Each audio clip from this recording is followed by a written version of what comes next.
नमस्कार दोस्तों, आप सभी का हमारे यूट्यूब चैनल में हार्दिक स्वागत है। आज की इस वीडियो में हम बात करने वाले हैं राजस्थान एलडीसी एग्ज़ाम से संबंधित। एग्ज़ाम से पूर्व जो विशेष दिशा निर्देश होते हैं उन्हीं की हम बात करेंगे। छोटी छोटी चीज़ें हैं पर बड़े बड़े जो है इफ़ेक्ट यहाँ पर डाल सकती है आपके एग्ज़ाम में। इस वजह से आप लोग ध्यान से इस वीडियो को देखिएगा। इस वीडियो में मैं आपको ड्रेस कोड बताने वाला हूं, चाहे आप महिला हो चाहे पुरुष हो। साथ में आप कौन कौन से डॉक्यूमेंट्स लेकर जा सकते हैं उस पर भी बात की जाएगी, और साथ में ही फ़ोटो कितना पुराना हो उस पर भी करेंगे। बहुत सारी ऐसी चीज़ें हैं, तो वीडियो को आप लोग जो है अंत तक देखिएगा। और अगर आप चैनल पर नए हैं तो चैनल को सब्सक्राइब, वीडियो को लाइक और बेल आइकन ज़रूर दबा लीजिएगा। जैसे ही हम एग्ज़ाम देने जाते हैं तो सबसे पहले घर से ही हम जाते हैं। तो घर से जब हम जा रहे हैं तो सबसे पहला काम होता है हमारी ड्रेस कोड का, कि ड्रेस कौन सी पहन के जानी है। दूसरा काम रहता है कि कौन कौन से डॉक्यूमेंट से लेकर जाने हैं। ये दो चीज़ें ऐसी है जो आप घर से ही कंप्लीट होकर जाएंगे। ठीक है, देखो पहले हम बात कर लेते हैं क्या क्या आप लोग लेके जा सकते हैं, कौन कौन सी सामग्री लेके जा सकते हैं। तो पहली बात तो यहाँ पर यह है कि जो आप एडमिट कार्ड डाउनलोड करेंगे एसएसओ आईडी के माध्यम से भी कर सकते हैं, और कर्मचारी चयन बोर्ड की साइट पर आप जो अपना एप्लीकेशन नंबर है और डेट ऑफ बर्थ वगैरह से भी जो है अपना एडमिट कार्ड डाउनलोड कर सकते हैं। ठीक है, पहला दिमाग में आपके ये आता है कि ब्लैक एंड वाइट निकलाएं या रंगीन निकलाएं। डिपेंड करता है आपके ऊपर, आपकी जैसी श्रद्धा हो। ब्लैक एंड वाइट निकलाना चाहते हैं तो ब्लैक एंड वाइट, रंगीन निकलाना चाहते हैं तो रंगीन, दोनों ही अलाउ है। ठीक है, तो सबसे पहले ई प्रवेश पत्र आपको लेकर जाना है। उसमें एक तरफ क्यूआर कोड होगा, आपका फ़ोटो वगैरह लगा होगा, जो लाइव फ़ोटो आपने लिया है। ठीक है, आपका एड्रेस लिखा होगा, एप्लीकेशन नंबर, रोल नंबर, सारी चीज़ें उसमें आ जाएगी। पहले वो लेना है। ठीक है, और यहाँ पर देखो उपस्थिति पत्रक पर चिपकाने हेतु 2.5 इंटू 2.5 सेंटीमीटर साइज़ का, कहने का मतलब ये है कि आपके पास पासवर्ड साइज फ़ोटो होना चाहिए। पासवर्ड साइज फ़ोटो जो आपको और आराम से आप लोग जो है खिंचा सकते हैं किसी भी फ़ोटोशॉप पर जाकर। पुराना वो नहीं होना चाहिए। कितना पुराना नहीं होना चाहिए? 1 महीने के अंदर का ही वो फ़ोटो होना चाहिए। पर जैसे मान लो बहुत सारे बच्चे ऐसे हैं जिनकी शक्ल में ज़्यादातर चेंज जो है नहीं हुआ है, बहुत टाइम से उनकी शक्ल वैसी है जैसा फ़ोटो उनके पास है, तो उसमें आप लेकर जा सकते हैं, कोई दिक्कत नहीं है। और जिसके बहुत पुराना फ़ोटो हो, पहले बच्चा लगता हो अब थोड़ा जवान सा लग रहा हो, तो वो अपना फ़ोटो क्लिक करा कर लेकर जा सकते हैं। ठीक है, ये बात तो हो गई आपके फ़ोटो की। अब प्रत्येक प्रश्न पत्र के लिए पृथक पृथक, यानी कि आपके 2 पेपर लगेंगे एलडीसी एग्ज़ाम में, एक सुबह एक शाम को, है ना। 2 ही पारी में आपका एग्ज़ाम रहेगा। पहला पेपर आपका जीके का रहेगा, जिसमें जीके वगैरह है, साथ में ही आपके मैथ आएगी, उसमें साइंस आएगी, जनरल साइंस। ठीक है, दूसरा पेपर आपका हिंदी और इंग्लिश का लगेगा। ठीक है ना, तो आपको दोनों पेपर के लिए अपना अलग अलग जो है फ़ोटो लेकर जाना है, पासवर्ड साइज फ़ोटो, और साथ में ही एडमिट कार्ड भी आपको अलग अलग लेकर जाना होगा। अगर मान लो सुबह आप जब एडमिट कार्ड लेकर जाते हैं और आपसे वहाँ पर बोल दिया जाता है कि आपको दिन में भी यही एडमिट कार्ड लेकर आना है, तो आपको वही लेकर जाना होगा। अगर नहीं कहते हैं तो आपको 2 जो है एडमिट कार्ड की प्रिंट लेकर जानी है, ताकि आपको फिर इधर उधर जो है भटकना ना पड़े। प्रिंट निकलाने के लिए कहीं पर भी लेके चले जाओ, कहीं पर भी रख दो, तो इजी वे में आपका काम आसान हो जाएगा।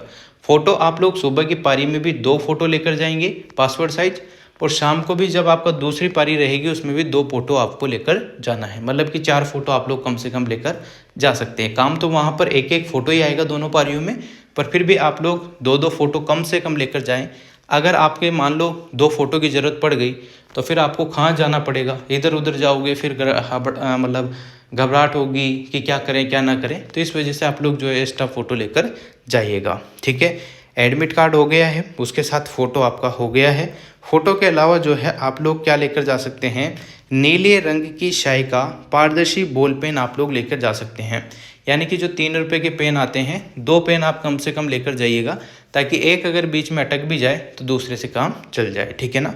पहचान हेतु आप लोगों को एक मूल फ़ोटो युक्त पहचान पत्र जो रहता है आपका प्रमाण पत्र, पहचान प्रमाण पत्र, जैसे कि आधार कार्ड है, ठीक है, उसके हिसाब से आपकी जो है पहचान सुनिश्चित की जाएगी। तो आप आधार कार्ड लेकर जा सकते हैं। अगर आपके आधार कार्ड में कोई भी मिस्टेक है, जैसे डेट ऑफ बर्थ चेंज नहीं कराई है, फ़ोटो पुराना है, तो उस कंडीशन में आप आधार कार्ड के साथ जो है PAN card, passport, driving licence, मतदाता पहचान पत्र में से कोई एक से मिलान किया जाएगा। यानी कि आप अपना आधार कार्ड तो लेकर जाएंगी, साथ में जो है आप अपने जो भी और डॉक्यूमेंट्स हैं जो मैंने अभी बोले हैं उनमें से एक डॉक्यूमेंट्स लेकर जा सकते हैं। अगर उसमें भी मिस्टेक है तो आप और डॉक्यूमेंट्स लेकर जाइएगा जिसमें एकदम सही चीज़ें लिखी हो जो आपने फॉर्म भरते टाइम किया हो, है ना। और जिन बच्चों के अपडेट नहीं हुआ है तो वो अपडेट भी करा लिया करो टाइम टू टाइम, नहीं तो फिर बाद में आपको किसी और एग्ज़ाम में जो है दिक्कत हो सकती है, ठीक है ना। छाया कॉपी जो है मतलब फ़ोटो कॉपी जो होती है वो मान्य नहीं है। जैसे आपने आधार कार्ड लिया तो उस आधार कार्ड की फ़ोटो कॉपी आपको लेकर नहीं जानी है, ठीक है ना। ओरिजिनल ही आपको लेकर जाना है। पहचान पत्र के आधार पर पहचान सुनिश्चित हो जाने पर गहन तलाशी के बाद ड्रेस कोड में आने पर ही जो है आप लोगों को प्रवेश दिया जाएगा। अब आप सभी जानते होंगे कि ड्रेस कोड तो जो है कर्मचारी चयन बोर्ड का आपके सामने है, उन्होंने जारी भी कर रखा है। तो मैं आपको पढ़ के सुना देता हूँ, एक एक चीज़ बता देता हूँ, बॉयज़ के लिए क्या है, गर्ल्स के लिए क्या है, ठीक है ना। देखो ड्रेस कोड में जो पुरुष वर्ग है, जो बॉयज़ हैं, उनके लिए सामान्य परिधान यथा पूरी आस्तीन या आधी आस्तीन का शर्ट या टी शर्ट आप पहन के जा सकते हैं। आरपीएससी में जो है आधी आस्तीन का ही अलाउ है। यहाँ पर जो कर्मचारी चयन बोर्ड है उसने आधी और पूरी आस्तीन का जो है शर्ट और टी शर्ट अलाउ कर रखा है। अगर कोई भी एग्ज़ाम सेंटर पर आपसे कोई भी पुलिस वाला या कोई भी चेकिंग करने वाले कोई भी ऐसे कहता है कि ये अलाउ नहीं है, वो नहीं है, तो आप अपने इन डॉक्यूमेंट्स के साथ जो है ये वाली जेरोक्स भी लेकर जाइएगा और उन्हें आराम से आप पढ़ाइएगा कि देखो महोदय, यहाँ लिखा हुआ है कि पुरुष अभ्यर्थी जो है सामान्य परिधान यथा पूरी या आधी आस्तीन के शर्ट, टी शर्ट, कुर्ता पजामा, पैंट पहनकर आएंगे, ठीक है। तो वो आपको इस बात के लिए एंट्री दे देंगे। बहुत सारे एग्ज़ाम सेंटर में ये होता है कि जब हमें कर्मचारी चयन बोर्ड ने, आरपीएससी ने स्लीपर पहन के अलाउ कर रखा है तो उन्हें भी रूम के बाहर ही खुला दिया जाता है, जो कि आप ऑब्जेक्शन उठा सकते हैं। ऑब्जेक्शन इस वजह से उठा सकते हैं कि जब आपसे शर्ट और टी शर्ट की कहा जाता है, अगर आप शर्ट टी शर्ट की जगह कुछ और चीज़ पेंसी पहन के आ जाते हैं तो आपको अलाउ नहीं किया जाता है। तो इसमें बेकायदा लिखा हुआ है कि आप स्लीपर पहन के आ सकते हैं, तो इस वजह से तो ऐसा भी हो सकता है ना। देखो ऐसा भी तो कर सकते हैं एग्ज़ाम वाले, जब उसमें लिखा हुआ है आगे से इंस्ट्रक्शन है तो ये एग्ज़ाम सेंटर वाले भी खुद अपने रूल बना लेते हैं नए कि स्लीपर आप बाहर खोलो। आप क्यों बाहर खोलेंगे जब उन्होंने कह रखा है कि आप स्लीपर पहन के आ सकते हैं, शर्ट टी शर्ट पहन के आ सकते हैं, पैंट पहन के आ सकते हैं सादा, तो फिर पहन के जा सकते हैं। ऐसे तो वो ये भी कह सकते हैं कि आप शर्ट खोल के आइएगा, है ना, ऐसा भी कह सकते हैं। तो आप यहाँ पर अपना ऑब्जेक्शन रख सकते हैं। स्लीपर जो फॉर्मल स्लीपर है बिल्कुल, जिन्होंने किसी प्रकार का कोई भी उपकरण अंदर नहीं जा सकता, पूरी जांच पड़ताल के बाद जो है आप अंदर पहन के जा सकते हैं, ठीक है। यहाँ पर जो पुरुष हैं वो सादा कपड़े पहन के जा सकते हैं जिसमें फुल आस्तीन, हाफ आस्तीन की शर्ट टी शर्ट आ सकती है। बस ये ध्यान रखना कि शर्ट टी शर्ट पे कुछ लिखा हुआ नहीं होना चाहिए, जैसे एडिडास, पूमा वगैरह कोई कंपनी है तो वो तो चल जाता है, बाकी बहुत सारी प्रिंट लिखी होती है वो नहीं चलता है, ठीक है ना। तो फॉर्मल सिंपल आप लोग पहन के जा सकते हैं। पैंट में आप लोग जो है फॉर्मल पैंट पहन के जा सकते हैं। जींस शायद अलाउ नहीं है, और जो बच्चे पजामा वगैरह पहन के जाना चाहते हैं वो पहन के जा सकते हैं। साथ में ही आप लोग जो है स्लीपर पहन कर भी जा सकते हैं, ठीक है, अगर यहाँ पर लिखा हुआ है तो। नहीं लिखा हुआ है तो आपको जो है स्लीपर भी बाहर ही खोलनी पड़ सकती है, ठीक है। चलो महिला अभ्यर्थियों की बात करते हैं। तो और जो बच्चे शूज पहन के चले जाते हैं तो उन्हें घबराने की आवश्यकता नहीं है। शूज आपके गेट के बाहर ही खुला लिए जाते हैं, एग्जाम सेंटर के बाहर ही, वो स्लीपर तक बाहर खुला देते हैं, तो शूज तो नॉर्मल सी बात है, ठीक है। महिला अभ्यर्थी भी ध्यान रखिएगा, सामान्य परिधान जैसे कि सलवार सूट आप पहन के जा सकती हैं, चुन्नी या साड़ी आप लोग पहन के जा सकती हैं, आधी या पूरी आस्तीन की शर्ट आप पहन के जा सकती हैं, आधी पूरी आस्तीन का कुर्ता ब्लाउज पहनकर एवं बालों में जो है साधारण रबड़ बैंड लगाकर आप लोग जा सकते हैं। कुल मिला के आप एक स्टूडेंट के तौर पर वहाँ पर एग्ज़ाम देने जा सकते हैं। अभ्यर्थी जो है कोट, स्वेटर, पूरी बाह का, ये जो चीज़ें हैं ये सर्दी के मौसम के लिए अलाउ है। बाकी गर्मी में तो कौन मूर्ख है जो स्वेटर पहन के जाएगा, है ना। तो ये तो आप अपने कॉमन सेंसेस को हटा दीजिएगा। परीक्षार्थियों को कांच की पतली चूड़ियां पहनकर आने की अनुमति नहीं है, चाहे वो महिला हो चाहे वो पुरुष हो, ठीक है ना, ध्यान रखना। सादा कलावा, जनेऊ, रुद्राक्ष, कंठी, जिसमें किसी प्रकार का कोई मेटल नहीं है तो आप पहन के जा सकते हैं। ये चीज़ें अलाउ कर रखी है, पर फिर भी बहुत सारे एग्ज़ाम सेंटर पर पुराने नियम से आपके धागे वगैरह कंडे डोरे काट दिए जाते हैं, तो वो एक अलग मुद्दा है। ठीक है, अगली बात करते हैं हम हवाई चप्पल की। देखो यहाँ पर क्लियर मेंशन है, ध्यान से सुनना। हवाई चप्पल जो स्लीपर होती है आपकी फॉर्मल तरीके से, बिल्कुल जिसमें कोई मेटल नहीं है, कोई किसी प्रकार की कोई चीज़ नहीं लगी हुई है, तो आप लोग हवाई चप्पल स्लीपर जो है, सैंडल, जूते, मोजे सभी छोटे टखनों तक के पहनकर आने की अनुमति होगी। यहाँ तक कि देख लो आप, यहाँ पर सारी चीज़ें मेंशन है और ये सब चीज़ें आपके एडमिट कार्ड के जस्ट नीचे जो तीसरा पेज है उसमें ही लिखी हुई है।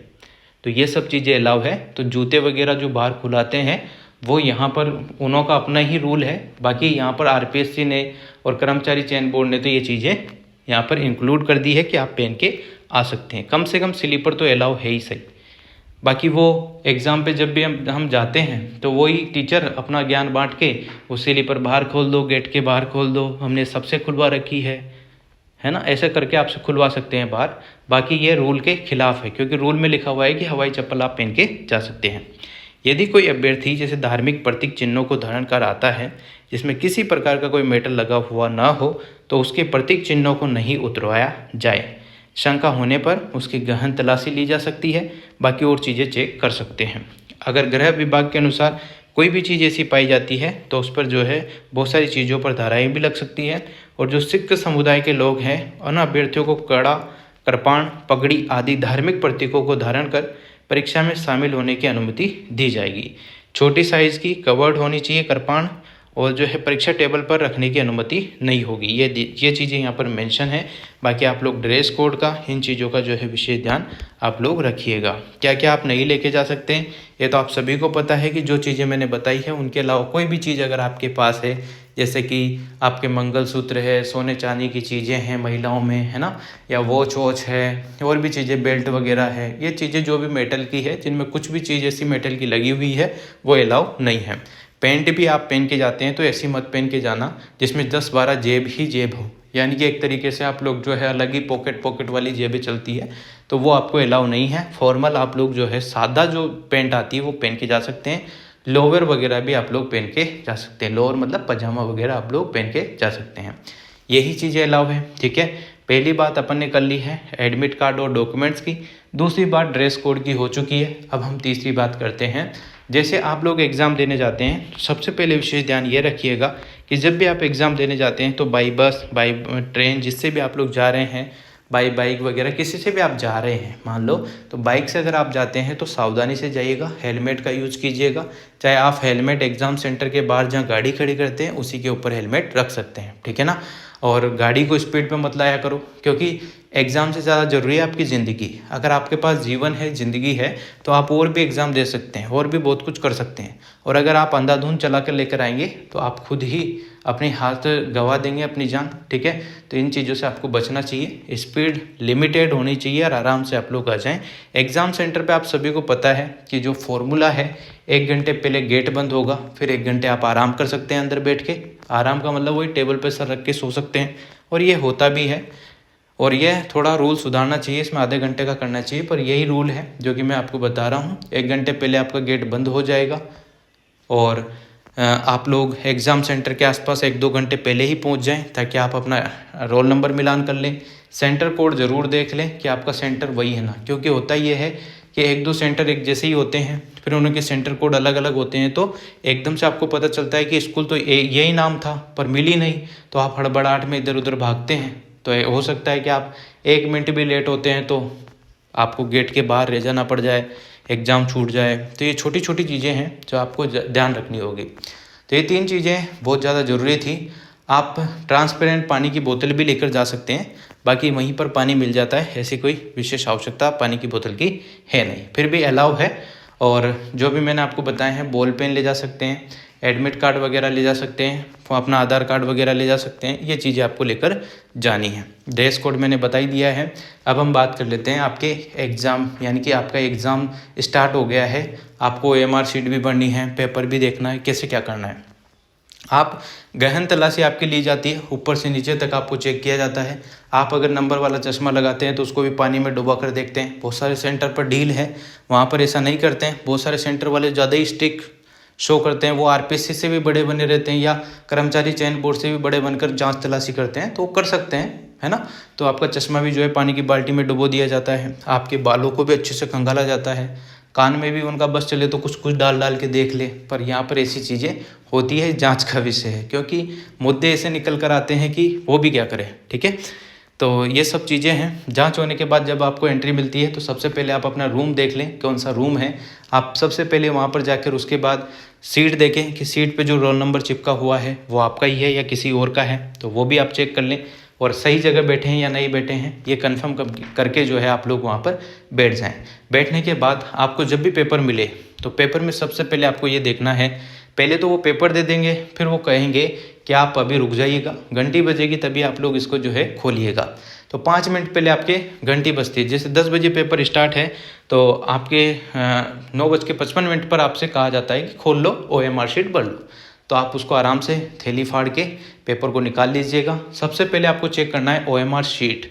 OMR शीट में आपको देखना है नंबर, जो OMR शीट नंबर है और क्वेश्चन पेपर के नंबर देखना है, दोनों मिलान कर रहे हैं तो ही आप लोग उसको आगे एक्सेप्ट करें, आगे बढ़ें। फिर उसमें सबसे पहले आप लोग अपना पूरा पेपर देखो कि कहीं कोई कटपिट तो नहीं रहा, कोई चीज़ ऊपर नीचे तो नहीं है, कहीं कुछ स्क्रैच तो नहीं है ना। ये सारी चीज़ें आप चेक कर लेते हैं तो ही आप अपना पेपर सोल्व कीजिएगा। अदरवाइज़ आपको कोई भी डाउट लगता है, कोई भी गलती लगती है तो आप अपने जो भी टीचर वहाँ पर हैं उनको अपना पेपर सबमिट कर सकते हैं वापस और दूसरा पेपर ले सकते हैं। ठीक है ना, वो 5 या 10 मिनट के अंतर्गत ही आपको करना होगा। ये सबसे पहले आपको ये काम करना है। फिर आप अपना OMR शीट जब भी भरें तो उसमें देख लें रोल नंबर के जितने गोले हैं उतने ही गोले उस बॉक्स उसमें है या नहीं, तो उनके हिसाब से आप अपना नंबर लिख के OMR शीट के जो गोले हैं वो शांति से सावधानी से आपको करने हैं। ठीक है, और अटेंडेंस नंबर जो है आपको नहीं लिखना होता है, बाकी और दोषी पाए जाते हैं वो वाला गोला भी आपको नहीं भरना है। बाकी और चीज़ें आप अपनी जो भी फॉर्मेलिटीज़ है जैसे roll number, question booklet number, है ना, आपका नेम, पिता का नेम अगर कुछ आता है तो अपने साइन वो कर दीजिएगा। ठीक है, फिर शिक्षक के जो साइन है वो जो भी टीचर हैं वो कर ही देते हैं। यही कुछ प्रोसेस रहता है। फिर आप अपना पेपर आराम से करें, जितना टाइम आपको मिला है उसी के हिसाब से आपको OMR शीट भी भरनी है और अपना जो है पेपर भी सोल्व आउट करना है। ये सब चीज़ें होने के बाद आपको लास्ट के जो 10 मिनट मिलते हैं उसमें सबसे पहले अपना जो वो पेपर अलग करने का होता है, कार्बन कॉपी, वो अलग कर लीजिएगा। फिर जो भी बचे हुए क्वेश्चन हैं उसमें 10 मिनट में जो आपने क्वेश्चन नहीं किया है उसमें E वाला ऑप्शन ज़रूर भर दीजिएगा। अगर आप E वाला ऑप्शन नहीं भरते हैं तो अगर 10% से ज़्यादा गोले अगर खाली रख देते हो तो आपको माइनस मार्किंग होती है। जैसे आपके एग्ज़ाम में तो होती है 1/3 की, फिर उसमें भी आपकी माइनस मार्किंग होती है, तो यानी कि आपको दुगना लॉस होगा। इस वजह से आप लोग जब भी पेपर आपका हो जाए, आपने जितना भी टाइम लिया है, क्वेश्चन जो भी करे हैं कर दिए हैं, नहीं कर पा रहे हैं तो उनमें ई वाला जो 5वां ऑप्शन है वो भर दीजिएगा। ठीक है, यही कुछ चीज़ें रहती है। फिर अपना OMR शीट जो है आराम से आप सबमिट कर दीजिएगा। और जब भी एग्जामिनर या टीचर वगैरह आपके साइन करने OMR शीट पर आते हैं तो आप उनसे भी, वो एकदम से खींचते करते हैं तो आप उनकी शिकायत भी कर सकते हैं, उनसे भी कह सकते हैं कि ये फट गई तो मेरा भविष्य खतरे में है, आपका कुछ नहीं जाएगा। ठीक है ना, तो उनको को भी सावधानी से आप अपना काम करने दें। साइन वगैरह करते हैं तो वो देखते हैं तो इसी वे में उनको देखने दीजिएगा। ठीक है ना, यही कुछ जानकारी थी जो आपको बतानी बहुत ज़रूरी थी। रही बात रोडवेज बस की, तो रोडवेज बस में जो है ज़्यादातर जो है घर ही सेंटर है, पर जैसे कि अभी मान लो कुछ बच्चों के कोटा ही है और कोटा के आसपास ही वो रहते हैं तो रोडवेज जाती है तो उसमें वो जो है निःशुल्क यात्रा कर सकते हैं। पर उससे पहले उनको एक फॉर्म भरना होता है जो कि मैंने बता भी रखा है इसी चैनल पर, वीडियो का लिंक डिस्क्रिप्शन में मिल जाएगा। वो फॉर्म भरेंगे तभी आपको रोडवेज में फ्री सेवा मिलेगी, अदरवाइज़ आप लोग जो है पैसे देकर ही उसमें यात्रा करेंगे। और जो बाइक से, कार से जाते हैं तो सीट बेल्ट और जो हेलमेट का विशेष ध्यान रखें। ठीक है ना, बाकी आप सभी को हार्दिक शुभकामनाएं, wish you all the best. आप सभी का अच्छा पेपर जाए, आप अपना जो भी मेहनत आपने की है वो आपकी रंग लाए, यही हम दुआ करते हैं इस चैनल के माध्यम से। वीडियो अगर आपको अच्छी लगी हो तो like, comment, share and subscribe.